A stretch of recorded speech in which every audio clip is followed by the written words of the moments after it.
Yeah, it's just one other question that just popped up. When you came to Hong Kong as a kid, did you ever feel like the refugees were treated differently, Oh or yeah, definitely. I told you, because we are Mandarin speaking. Our local laugh at us, called Lao Song, because we don't, they call Lao Song. Lao Song means, yeah, of course they discriminate against us. You know, even in school they bully us. So I had to yeah? fight to defend myself. Oh, that was because you were Northerner, bullied. we are Northerner, Ah, right? Because I took Mandarin, right?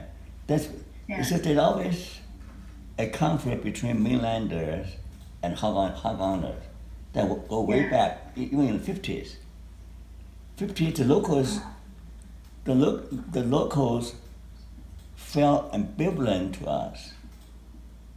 On the one hand, we the mainlander came to Hong Kong, bring a lot of capital and cash, provide more jobs.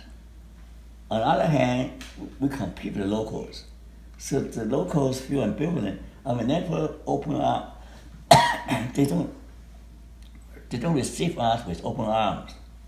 They're a little bit suspicious. They're cautious, right? But eventually, after they get to know me, they began to very friendly, began to accept you. Right?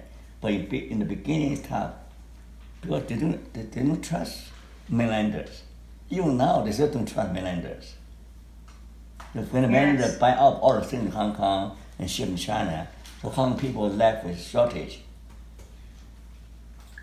So the main basic, the mainland is so big, Hong Kong is so tiny. The Hong Kongers are always worried about the mainlanders coming in and take over everything. Yeah, that's what I wonder also because there was so many people came to Hong Kong, and I imagine some people must not have been happy with such a big influx of people. Another phenomenon that's interesting in Hong Kong. I guess every Sunday there is the Filipino Day, whatever. Oh yes, their day off. They all get together en masse. Thousands of them. Quite sight, you know. Thousands of them. Yeah, They get together and talk, eat, and have a holiday. Thousands of them together.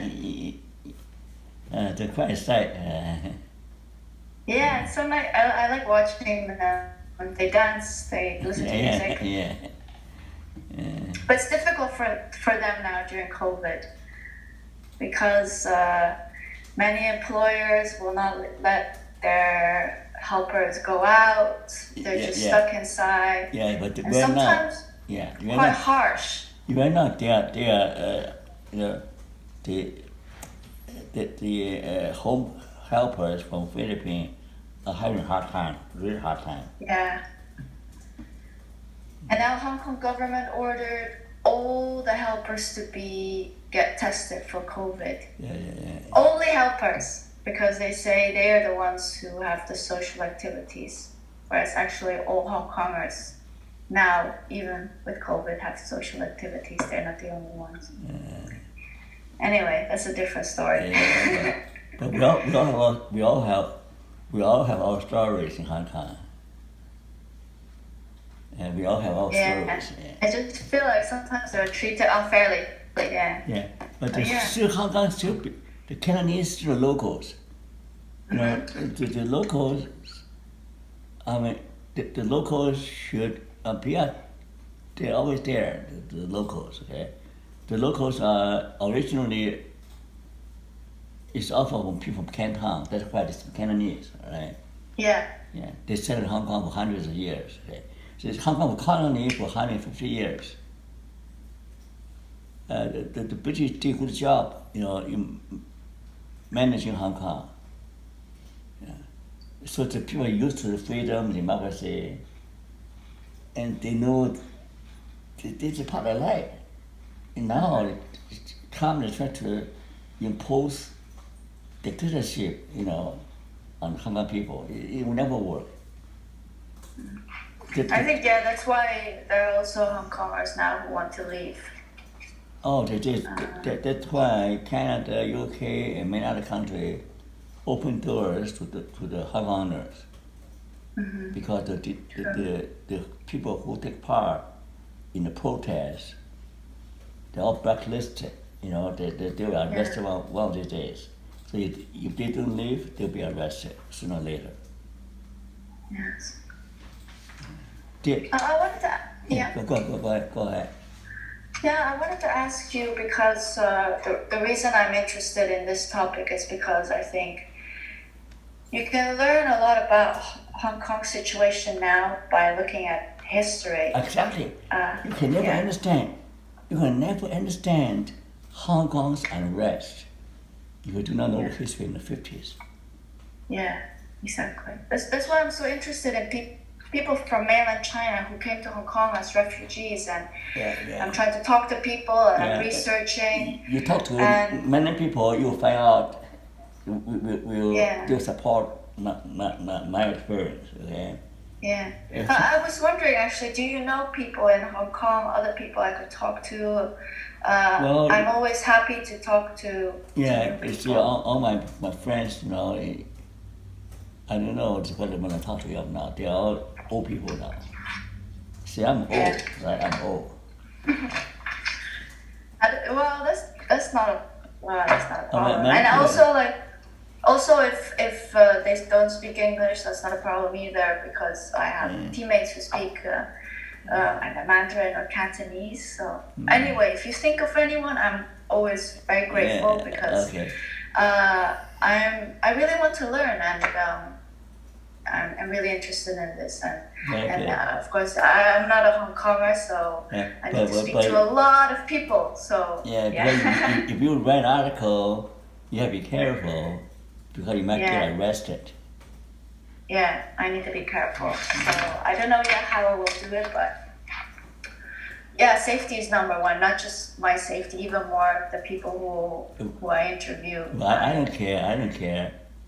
No, you're in Canada, but I mean people in Hong Kong. That's my priority. I won't be able to sleep at night if I get anyone in trouble. But anyway, if you think of people I could talk to, I really appreciate that. Okay. Yeah, I'm always looking for more people. Okay, good. Anyway, Leslie, I wanted to talk about something else.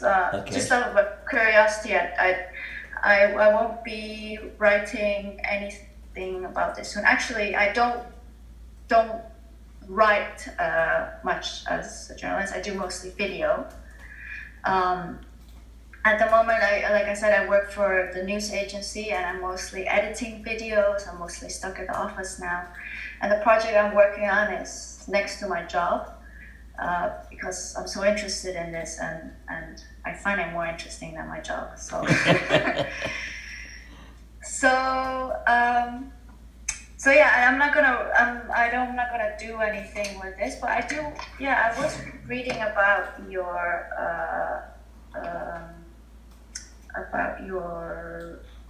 research and your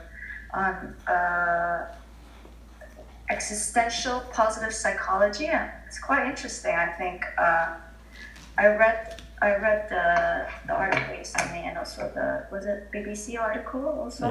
Yeah. So there was this part that says to change from binary thinking to paradoxical thinking. Like, what does that mean exactly? Okay, this is very important. Okay. In North America, their thinking is dominated by either or. Binary, either or. You're either good or bad. You're either for me or against me. So the binary thinking is very limited because in reality, most things or emotion or feelings are not either or. It's always a mixture of things, ambiguous. Say, for example, the parent-child relationship often is a love-hate relationship. The children, the teenagers hate the harassment from parents, but also love the parents. Okay, they love-hate, and our memories is bittersweet. Okay, I have fond memory of Hong Kong.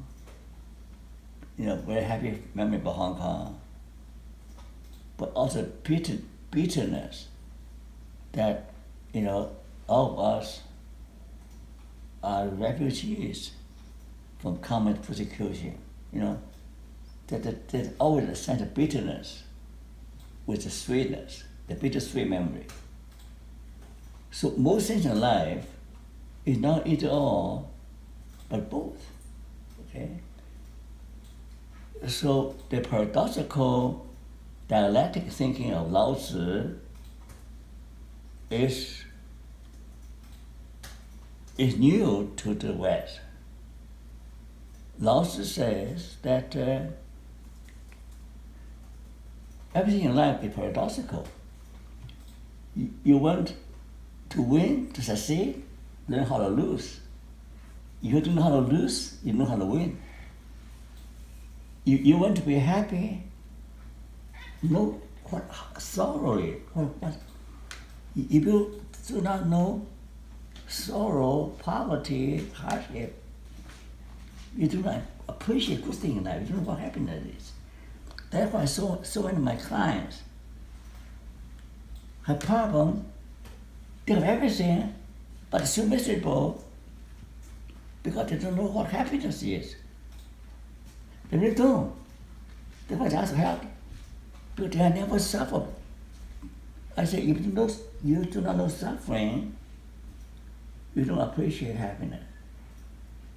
You don't know what darkness is, you don't know what light is. Light cannot exist with the darkness. So paradoxical, also dialectical, because if you want to succeed in life, you have to navigate between positive and negative, and navigate and to discover a delicate balance. Life is about balance and harmony. If, for example, Deng Xiaoping does not understand Taoism. If she understands, she cannot do what he does. The Hong Kong solution is that because listen to their concerns, right? And Hong Kong needs to listen to the government concern. So you listen to each other and then discover from a point of balance and harmony. Either you win or I win, nobody wins. Dialectical, paradoxical is a win-win situation. It both ends. Both wins. So it's a very powerful approach. The quantum computer is based on quantum thing, quantum mechanics, that a cat can be alive and dead. It's not binary. The most powerful computer is not based on binary logic. It's based on quantum physics. Yeah. Is that why I think it was the other article that said something about toxic positivity? Yeah, it's same thing. Is that? Yeah, it's the same idea, right? You say, you tell people that negative emotion is bad. We should only have positive emotion. It's the binary thinking, right? So that creates toxic positivity because I talk about in Hong Kong, the teachers, okay? Teachers had their own problems with COVID-19, but before they teach, they put on a happy face, we're supposed to be, show happiness in front of students. So the idea that you are sad inside and put on a happy face, it's toxic. Like a clown. He may have family tragic happening, But when he go to work, he put on a smile. They're killing him. It's very hard. A teacher has to do that because government say, for a teach, you have to project a happy face. Because the student mood is affected by the teacher. That puts on enormous burden and pressure on the teachers. Oh, yeah, that's true. They're human. They have their marital problem, family problem, COVID-19 concern. With all the problem, they're fake happiness. They're toxic. And it makes it even more difficult to deal with. And it's harmful to the mental health. You know, you're sad, you're not to cry. You're a fixed mind.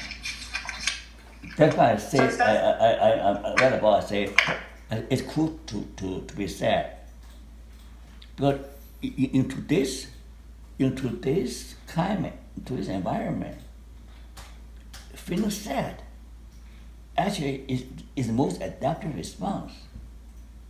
Instead of catastrophizing and then, oh, I'm depressed and go to or ignoring it.